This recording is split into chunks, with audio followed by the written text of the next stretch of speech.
আরও একটি বড় খবর, তাহলে কি জুবিনের রহস্য মৃত্যুর ঘটনাও দফা রফা করতে চাইছেন মুখ্যমন্ত্রী? মুখ্যমন্ত্রী হিমন্ত বিশ্ব শর্মাকে নিয়ে শুক্রবার এই গুরুতর অভিযোগই করেছেন কংগ্রেস সভানেত্রী মীরা বরঠাকুর। জুবিনের রহস্য মৃত্যুর তদন্তের দায়িত্ব এসআইটিকে দেওয়ার পর আবার বিচার বিভাগীয় তদন্ত কমিশন কেন? তাহলে কি এসআইটির উপর শুরু থেকেই আস্থা ছিল না মুখ্যমন্ত্রীর? প্রশ্ন মীরা বরঠাকুরের।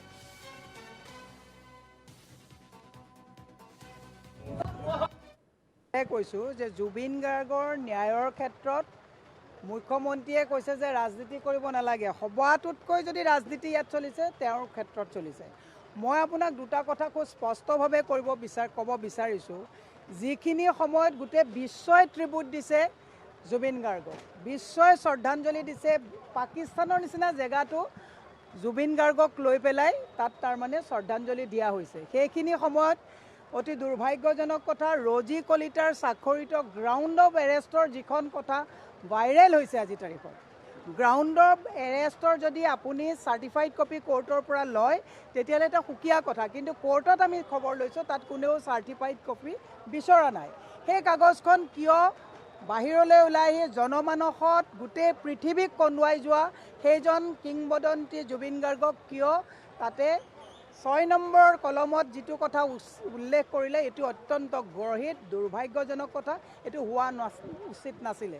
তাৰ মানে জীৱিতভাৱে জুবিন গাৰ্গে সকলোকে যিটো এক কৰি যোৱাৰ প্ৰচেষ্টা চলাই আছিলে, মৃত সময়ত জাতি ধৰ্মৰ ঊৰ্ধত তেওঁ যিটো সৰু সজাইত আমাক একত্ৰিত কৰি থৈ গ'ল, সেইজন জুবিন গাৰ্গক এই যে ৰজি কলিতাৰ স্বাক্ষৰিত সেই চিঠিখনত গ্ৰাউণ্ড অফ এৰেষ্টত কিবা এটা আমাৰ কিন্তু সন্দেহৰ কথা আহিলে। কাৰণ এইটো মৃত ব্যক্তি এজনক সদায় মানুহে কিবা দুখ থাকিলেও মাফ কৰে, কিন্তু ইয়াত দুখ নথকাকৈ এজন মৃত ব্যক্তিৰ কিন্তু চৰিত্ৰ হনন কৰিবলগীয়া এটা ব্যৱস্থা তেওঁলোকে পাব্লিক ডমেইনত এভেইলেবল কৰি দিলে, এইটো দুৰ্ভাগ্যজনক কথা। দ্বিতীয় কথাটো হৈছে, যদিও মই আইনৰ মানুহ নহয়, কিন্তু আমিও মোটামুটি ৰাজনীতিত থকা মানুহ, আইনৰ লগত থকা মানুহৰ লগত আমি কথা পাতোঁ যে গ্ৰাউণ্ড অফ এৰেষ্ট হোটেলত তেতিয়া হ'লহেঁতেন, সেই কথাটো যদি জাহিৰ হ'লহেঁতেন, যদি তাত সেই ৰুমৰ ভিতৰত কাৰোবাৰ মৃত্যু হ'লহেঁতেন। গ্ৰাউণ্ড অফ এৰেষ্টৰ কথাটো হৈছে সাগৰত মৃত্যু হৈছে, তেতিয়াহ'লে এই কথাটো 6 নম্বৰত দি পেলাই জুবিন গাৰ্গৰ মৃত্যুৰ পিছত যিটো সেৱা কৰিব বিচৰা এটা ষড়যন্ত্ৰই হৈছে নে কি হৈছে মই নাজানো, এইটো দুৰ্ভাগ্যজনক কথা। এনেকুৱা হোৱাটো কোনো পৃথিৱীৰ কোনো মানুহে এইটো চাব বিচৰা নাছিল। 1 2 নম্বৰতে মুখ্যমন্ত্ৰীয়ে যিহেতুকে এছআইটি এটা ইণ্ডিপেণ্ডেণ্ট সংস্থা, আমি সন্মান আছে, আমাৰ মানে আস্থা আছে, এছআইটি থকাৰ পিছত এতিয়া মুখ্যমন্ত্ৰীয়ে কৈছে যে হাইকোৰ্টৰ ন্যায়াধীশৰ ওপৰত ভৰসা ৰাখিব লাগে। তাৰমানে মুখ্যমন্ত্ৰীয়ে এছআইটিয়ে নোৱাৰিব বুলি উমান পালে নেকি? এইটো এটা দুৰ্ভাগ্যজনক কথা। তৃতীয়তে তেওঁৰ PSO এৰেষ্ট কৰা হৈছে বা কাৰোবাক এৰেষ্ট কৰা হৈছে, মই কৈছোঁ যে সেইটো ফাইনেন্সিয়েল মেটাৰ, সেইটো পিছত হ'ব।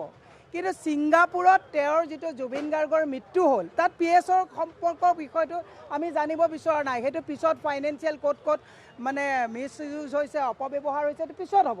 কিন্তু এইবিলাক কথা কৰি হাল এৰি খেল খেলিব বিচাৰিছে নেকি?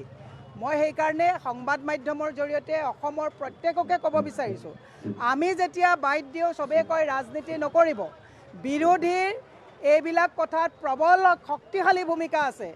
আমি চৰকাৰৰ হঠকাৰী সিদ্ধান্ত বা জুবিন গাৰ্গৰ ন্যায়ক লৈ কৰি থকা কিছুমান খেল ধেমালি বা ৰাজনীতিক আমি যদি দৃষ্টিগোচৰ কৰি চৰকাৰক যদি আমি দৃষ্টিগোচৰ কৰি যদি আমি সঠিক লাইনত নিয়াব নোৱাৰোঁ, কেৱল ফেচবুকত লিখি কেতিয়াও ন্যায় দিব নোৱাৰে। সেইকাৰণে মই মুখ্যমন্ত্ৰীক কৈছোঁ, আপুনি মৃত্যুৰ দিনলৈকে মুখ্যমন্ত্ৰী হওক, তাত আমাৰ আপত্তি নাই, কিন্তু জুবিন গাৰ্গৰ ন্যায়ৰ ক্ষেত্ৰত 26ত আপুনি আমাক ভোট দিব। জুবিন গাৰ্গৰ শুভাকাংক্ষী সকলো মূৰ হৈ গ'ল। এইবিলাক ফুংফাং আজে বাজে কথা কৈ জুবিন গাৰ্গৰ মৃত্যুৰ তদন্ত যাতে ৰফা দফা কৰিব নোৱাৰে, তাৰ কাৰণে আমি দৃষ্টি ৰাখিম আৰু আমি সজোৰে মাত মাতিম। তাত আমাক ৰাজনীতি কৰা বুলি যদি কোনোবাই কটাক্ষ কৰে আপত্তি কৰিবলগীয়া